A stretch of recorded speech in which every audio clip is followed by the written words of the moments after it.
To bring up our guest tonight, and we welcome to the Recovery Sports Grill here in Albany, Prosper Karangwa, former Siena standout back in 2003, and haven't seen him in a long time. It's good to catch up with Prosper, who still makes his home here in the Capital Region. Nice to see you, Prosper. Thanks for having me. Seeing you makes me feel young all over again. Long time for me, and I don't know why. It was like, it's only been a couple of years removed from Siena. No, Roger, it's been 2003, so we're getting up there in years. Why don't you fill us all in of what you're doing here with your scouting? Yeah, so retired after Siena. I went on and played 7.5 years in Europe. Played in France, played in Germany, played in Austria, and decided to retire a couple years ago, and I wasn't sure what I wanted to do. And then, Rob Jackson, that coached me when I was at Siena, still lives in the area and works for the Spurs. Kind of took me around on some of his road trips, and I realized that I enjoyed doing that. And analyzing the kids in the game kind of came easy for me. So put together my own business. So now I scout college players for some European clubs in France. So you see a lot of college basketball, don't you? Yeah, I'm on the road about 2 or 3 days a week. Weekends I usually leaving tomorrow, actually 6 o'clock flight, heading down to Richmond for the CAA championship. Coming back on Monday and heading down to New York for the Big East on Tuesday. So yeah, I'm on the road about 3 days a week. Wow. Let's start with the locals here, and we'll start with your former school, Siena, on the road against Manhattan in the first round of the MAC. What's your take on this year's Siena team? Kind of depleted a little bit, injuries with the point guard at the beginning of the year. Evan Himes did a nice job though filling in, but looks like he may or may not go on Saturday night. How about your take on Siena, Prosper, going into this? Well, if you look at them at the beginning of the year, you thought, okay, they're going to have a tough year, but maybe they can win some games here and there. And then Rock goes down, Brookins goes down, and you're like, well, we have no hope. Right. So with all the injuries, everything that happened to them, and the emergence of Evan Himes obviously has really helped. And they're overachieving as far as I'm concerned. They definitely found ways to win games, improbable games, and beat the top teams in the league. So yeah, they probably had a shot beating Manhattan tomorrow if Evan played, but with him out, I just don't see it. What about the future, would you say, next year? You're going to have the two African kids. I'm sure you've seen them practice. You bring them into the mix. You bring Brookins back. You got OD coming back. And you got the experience now, all the experience Himes got, and Rob Poole. All those guys got so much experience this year. What about the future going into next season for Siena? So the thing is, next year, this is going to be the hardest year. This year, you have 6 guys. You just pull them out there and play zone and let things happen. If you win, you win. If you lose, you lose. But next year, now you have a full squad. Everyone expects to get some type of playing time. Now, all of a sudden, you're going to have to manage the guys while still keeping everyone happy. And you only have one basketball, right? So not everyone's going to be able to score double figures. So how you get a guy like Rob Poole to pull back, Evan Himes to pull back to allow Rock to get some of those shots, and then obviously Odie having a great year he's had, he's expecting to step up next year and even produce more. Then you have the 2 African kids coming in who I saw practice. Yeah, how good are they? Oh yeah, they're good. They're good. They're going to be able, in the MAC, they're going to be able to have a presence there and have an impact on every game. So next year it looks bright. The future looks bright with everyone coming back. But now comes the challenge of keeping everyone happy. All right, going back to your days now, you played for three coaches during your time at Siena. Right, so my first year we played for Paul Ewing. Paul Ewing. Where it didn't matter whether you have 15 guys, because everyone got 4 minutes. You were in and out, up-tempo game. Right. Then I had Louis Orr, who came in with the zone, more of a NBA offense, quick hitters in the half court, and not everyone could take shots, so we kind of struggled with that. And then my last 2 years, obviously with Rob Lanier, winning the MAC and going to the NCAA tournament and being part of the NIT postseason, it's hard. hard. It was hard. 4 coaches and 3 coaches in 4 years is a hard thing to do. That is tough. What have you seen from this U-Albany program? I know you've been to a couple of their games. I know you've seen Gerardo Suero, who could very well tomorrow night be named the Player of the Year in the America East Conference, and I would think probably will be tomorrow. What do you think of U-Albany right now? I think U-Albany is kind of like in the same spot. They have a lot of good young players. So next year looks like it's going to be their year. I think Suero had to, coming from the Dominican Republic, having to learn to work hard and work in a team environment and adjusting to life in the U.S., period. You know, and having to go to class, things you don't do when you're a pro in Europe as a young kid. So I think the future is bright. I think he's been the most consistent scorer. He's an unbelievable scorer. He's an improved defensive player, great body, and I think he's only going to get better.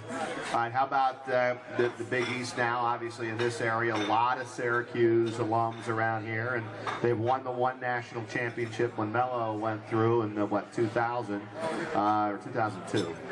What do you think about Syracuse? Have been ranked either 1 or 2 most of this season. They're a very, very deep team. Is this a team that could win the national championship? Oh, absolutely. I've seen them play now 6 times this year, and it's just amazing.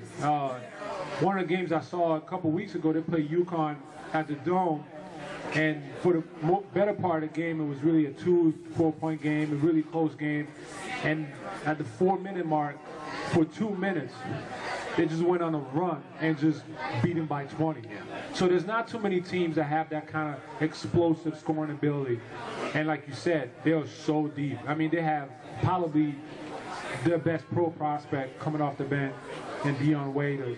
And then you have Melo, who's, I mean, he really improved from last year.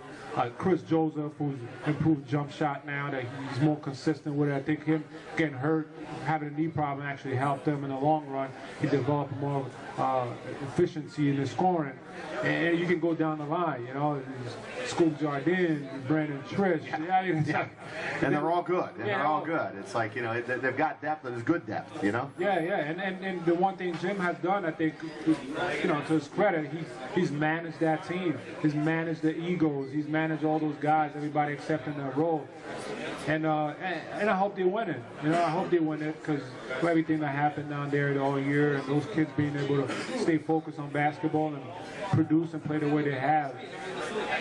I kind of have a little, you know, hoping they win it. And you are talking to a lot of SU fans that are hoping the same thing. What other teams have you seen in your travels in the Northeast, Prosper, that you really like, that you think can do some damage maybe in their upcoming conference tournaments and maybe in the NCAAs as well? Well, I think once you look at Kentucky and Syracuse have really put themselves in a class on their ahead own. of everybody, yeah. And then everything else below that. I mean, Duke is a good team, but they're not great. It's not a great team. They have flaws all over the place. They still don't have a point guard. But Coach K has done a tremendous job coaching those kids, and I think that's another team that's overachieving. Then you fall into the Michigan State, the North Carolinas, that group, and then add in there Kansas, who's any given night with, you know, Robinson can look like the best player in the country, who's probably going to be player of the year. It's How about Carolina? Carolina's pretty good. Yeah. You got Duke Carolina Saturday night. I believe it is that at Carolina Saturday night. I'm not sure, but it's I know at Duke. Is that Duke? Okay, so Duke Carolina. That's going to be obviously. Oh, right. The first time around was the buzzer beater at Carolina, and now you get the rematch on Saturday night. But I like Carolina. I think they're pretty good. Oh yeah, Carolina is great, but I honestly think this is one of those years. I wouldn't be surprised if you see, I mean, 2 or 3 random teams in the Final Four. When I say random, Missouri, like maybe, you know, Wyoming. How about Wyoming? Missouri State. Yeah, I mean, somebody totally teams, different. Right. Some of these teams. Last year we had Butler and VCU, obviously, and I wouldn't be surprised if we get that again this year because the good teams are so young. I mean, Syracuse is different. And Syracuse, if you can't hit shots, you're pretty much done. Do you agree that oftentimes in these games in the NCAA tournament, it's about the matchup? I mean, you can be a really good team, get a big name across your chest, Syracuse, but you know what? If it's a bad matchup, it's a bad matchup. If it's a bad matchup, it's a bad matchup. And the thing, if my best player is a guard, I always have a chance to win. It's just, no one cares if you have tons of good big men. The guard play is what wins you a championship. You know, last year we saw it. You know, I think UConn finished in the bottom half of the Big East. Won 5 games in 5 days, found himself in the national championship with the play of Jeremy Lamb and Kemba Walker. It's a guard league, you know. How about Jimmer? What would you have any take on you know, he's so big and so popular in this area. It's such a great career here at Glens Falls and then at BYU, and now here as a rookie in the NBA and struggling to get shots up right now, struggling with playing time. What's your take on Jimmer's rookie year? I mean, honestly, I think he'd be fine. You know, he had to go through an adjustment period, which he's going through now, because you don't play for. You got to think about it this way. Since he was a sophomore, probably in high school, a freshman in high school, he's been allowed to shoot and take any shots he wants. Been the best player pretty much on every team he's ever been on. Has had the green light for about 10 years. Now he gets to a level where everyone coming in has had the green light for 10 years. Some of them for even longer. So there's an adjustment period where you have to learn to take, I would say take better shots, to take shots within the offense, to run your new role. Sort of what happened to Steve Nash. Steve Nash's first few years, he wasn't all that. You know, got drafted by Phoenix, got sent off to Dallas. There he had a little bit more room, a little more leeway as far as making a mistake. Right now, Jimmer's on a short leash. If he makes some mistakes, he comes out, which should happen as a rookie in the NBA. And he's going to learn it. If he keeps working hard as he's done his whole life, he'll be fine. Opportunity presents itself on a better team or a different team and be okay. Yeah, at this point in time may not be the right fit. Did you get caught up in Linsanity at all? Oh yeah, absolutely. Huh? And I watched. I've been to a couple Harvard games, so obviously people down there are really happy and really excited. But that's another perfect example. A guy that bounced around, had the talent, never had the opportunity, never been in a situation where he can have the green light basically with no mistake. Seems like a nice guy too. Oh yeah, awesome. You know, he's not a huge ego guy. Just you know, he's handling everything beautifully. Says all the right things at the press conferences. 4-year guy. Yeah, smart, Harvard guy. You know, I mean, all of that is all good. I mean, it's all good. That's what you want. Yeah, and the Knicks are good. The Knicks are good this year. They really are, and they're going to be in the mix outside of Miami, obviously, and Chicago. I think maybe the Knicks get in the mix right after that. Yeah, the Knicks. I mean, that's another team. They're going to have to figure out a way to piece the puzzle together. You know, there's a lot of pieces there. There's a ton of talent. All right, I'll end it with this. How did you end up at Siena? And how did that recruiting process go? That's a good question. Actually, it was a gym rat. I came in when I played AAU ball. I played with a team from Brooklyn. It was called the Brooklyn Beast, and we had an AAU tournament here. Up in Siena. Up in Siena. Yeah, because they still have that. That's a big tournament. Yeah, the Gym Rat. Gym Rat tournament. It's a huge deal here. James Thomas, the Chalmers, that City Rock team that was really good. Yeah. Took them to the championship game or semifinals, and we lost. And I made an all-tournament team. And ever since then, Coach Stewart was just following me. He followed me for the next 2 years, and you know. He told me if I didn't come here, it was the biggest mistakes of my life. And I met my wife here, got to a couple. There you go, right? Good. So it's all good now. It was great. You plan on staying here for a while? You like Albany? You like the area? Especially for what I'm doing now. It's a wonderful place, you know, with the Siena alums and me being in the Northeast and Albany being close to Boston, New York, 4 hours from Philly and Syracuse. It's really easy for what I'm doing right now. Well, I know you want to get going here. Keep up the great work and good luck with the scouting and anything we can do to help out. We certainly will. It's good seeing you again. It's always a pleasure. Thank you. All right, that is Prosper Karangwa here in the house tonight at the Recovery Sports Grill here in Albany, and we'll take a short time out. Don't forget to sign up for the rants.